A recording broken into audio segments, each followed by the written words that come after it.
తెలంగాణలో మరోసారి తెర మీదకి కేబినెట్ విస్తరణ అంశం వచ్చింది. 5 రాష్ట్రాల ఎన్నికల తరువాత మంత్రివర్గ విస్తరణ జరిగే ఛాన్స్ ఉంది.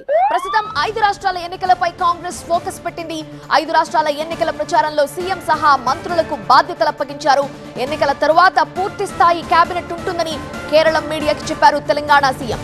2 స్థానాల భర్తీతో పాటు మంత్రివర్గ ప్రక్షాళనపై సీఎం ఫోకస్ పెట్టారు. మంత్రుల పనితీరు ఆధారంగా మార్పులకి అవకాశం ఉండనుంది.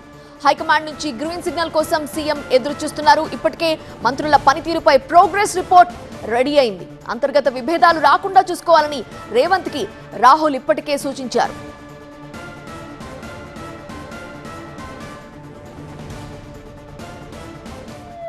అలా మంత్రివర్గ విస్తరణపై ప్రచారం మొదలైందో లేదో ఇలా నేతల్లో టెన్షన్ ఎక్కువైపోయింది. కేబినెట్ లో ఎవరికి ఛాన్స్, ఎవరికి ఊస్టింగ్ అనే ఉత్కంఠ కనిపిస్తోంది. పదవుల కోసం ఇప్పటికే నేతలు ప్రయత్నాలు మొదలు పెట్టేశారు. కొంతమందిలో రిలాక్సేషన్, మరికొంతమందిలో టెన్షన్ కనిపిస్తోంది. 5 రాష్ట్రాల ఎన్నికల తరువాత కేబినెట్ విస్తరణపై ఒక స్పష్టత వచ్చే అవకాశం ఉంది. కానీ ఇప్పుడే లాబింగ్ మొదలు పెట్టేశారు ఆశావాహకులు. జాతీయ రాజకీయాలని బట్టి తెలంగాణ కేబినెట్ పై నిర్ణయం ఉండే అవకాశం ఉంది. ఈసారి ఎవరికి చోటు దక్కుతుంది అనే దానిపై క్లారిటీ వస్తుంది. ఒక బీసీ, ఒక లంబాడా నేతకు కేబినెట్ లో చోటు దక్కే ఛాన్స్ ఉన్నట్లుగా సమాచారం. పలువురు ఎమ్మెల్యేలకు నామినేటెడ్ పదవులు లభించే అవకాశం ఉంది.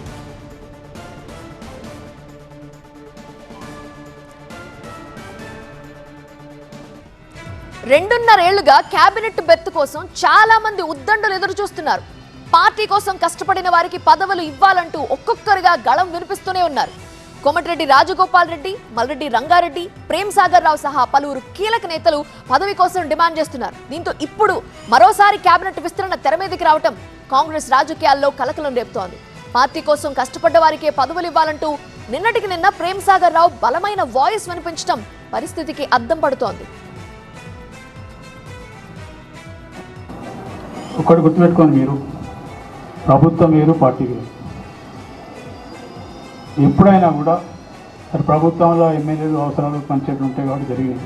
కానీ పార్టీ కార్యవర్గానికి సంబంధించిన మటుకు 10 సంవత్సరాలు రాక్షస పాలన ఎదుర్కొని ఎవరైతే ఉన్నా తిండి ఉన్నా లేకున్నా ఉపవాసం ఉండి ఒక్క పూట తిని వాళ్ళ జెండా పట్టుకొని పార్టీ కోసం తిరిగిండ్రు.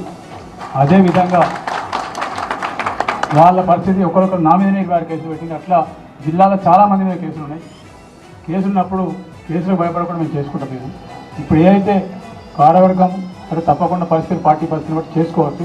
కానీ జెండా బట్టి తిరిగిన కాంగ్రెస్ పార్టీ కార్యకర్తలు 10 సంవత్సరాల నుంచి ఎవరైతే తిరిగిన 10 సంవత్సరాలు 20 సంవత్సరాల నుంచి వాళ్ళకు మాత్రం సరైన సంస్థానం ఇచ్చి వాళ్ళని గౌరవించకపోతే వచ్చే ఎన్నికలలో ఒకటి మాత్రం గుర్తుపెట్టుకోండి, ఇలా ఎప్పుడైనా కూడా కాంగ్రెస్ పార్టీ కార్యకర్తలు కరడుగట్టిన కాంగ్రెస్ పార్టీ కార్యకర్తలు పనిచేసినప్పుడు మాత్రమే ఈ రాష్ట్రంలో కాంగ్రెస్ పార్టీ అధికారంలోకి వస్తుంది.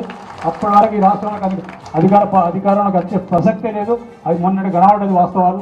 రేపు ప్రభుత్వంలో కానీ మా అధ్యక్షులు కానీ కోరేది ఒకటే, ఇన్ఛార్జ్ మంత్రి కానీ కోరేది ఒకటే. అధ్యక్షుల వారిని ఇన్ఛార్జ్ మంత్రి కోరి సముదాయ స్థానం ఎవరైతే పార్టీ కోసం కష్టపడి పనిచేసిండ్రు, ఇవాళ వచ్చే కొత్తగా వచ్చిన వాళ్ళు, ఎలక్షన్ ముందు వచ్చిన వాళ్ళు, ఎలక్షన్ తర్వాత వచ్చిన వాళ్ళు వచ్చి వేదికల మీద కూర్చొని వీళ్ళ మీద పెత్తనం చేస్తే కాంగ్రెస్ పార్టీ బతకదు. మీరు గుర్తుపెట్టుకోండి, ఇప్పుడు వచ్చిన వాళ్ళు ఎవరైనా కూడా వాళ్ళు పార్టీ మీద ప్రేమతోడో లేకపోతే పార్టీకి పనిచేద్దాం రాలే. వాళ్ళు వచ్చింది స్వచ్ఛంగా అధికారం ఉంది కాబట్టి వచ్చారు, అధికారం ఉన్నది కాబట్టి వచ్చినట్టు. అధికారం లేకపోతే రేపు అధికారం మార్పిడి జరుగుతుంది అనుకుంటే ఎవరు ఉంటారు?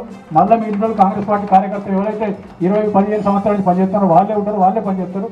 వాళ్ళని దృష్టి పెట్టుకొని ఇంకొకటే చెప్తున్నా, పార్టీకి పనిచేసిన వాళ్ళని గౌరవించండి, వాళ్ళని గుర్తించండి, వాళ్ళకు సేవ, వాళ్ళకు సరైన అవకాశాలు ఇవ్వండి.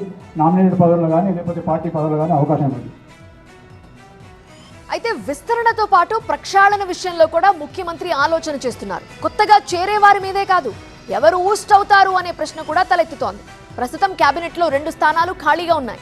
వాటి కోసం భారీ పోటీ కనిపిస్తోంది. వీటి భర్తీతో పాటు కొందరిని మారుస్తారని, వారి స్థానంలో కొత్త వారికి అవకాశం ఇస్తారని చాన్నాళ్లుగా ప్రచారం జరుగుతున్న వేళ ఇప్పుడు ఈ మంత్రివర్గ విస్తరణ అంశం తెర మీదకి రావడం చర్చనీయాంశంగా మారింది. మరి కేబినెట్ లోకి వచ్చేదెవరు, ఉన్నవాళ్లు వెళ్లిపోయేదెవరు అనే ఉత్కంఠ కనిపిస్తోంది. అది తెలియాలంటే 5 రాష్ట్రాల ఎన్నికలు ముగియాలి, ఫలితాలు తేలాలి. దాన్ని బట్టి హైకమాండ్ నిర్ణయం ఉంటుందని కాంగ్రెస్ వర్గాలు గుసగుసలాడుకుంటున్నాయి. ఇప్పటికే నిరాశతో కొందరు పార్టీని వీడుతున్నారు, మరికొందరు గళం పెంచుతున్నారు.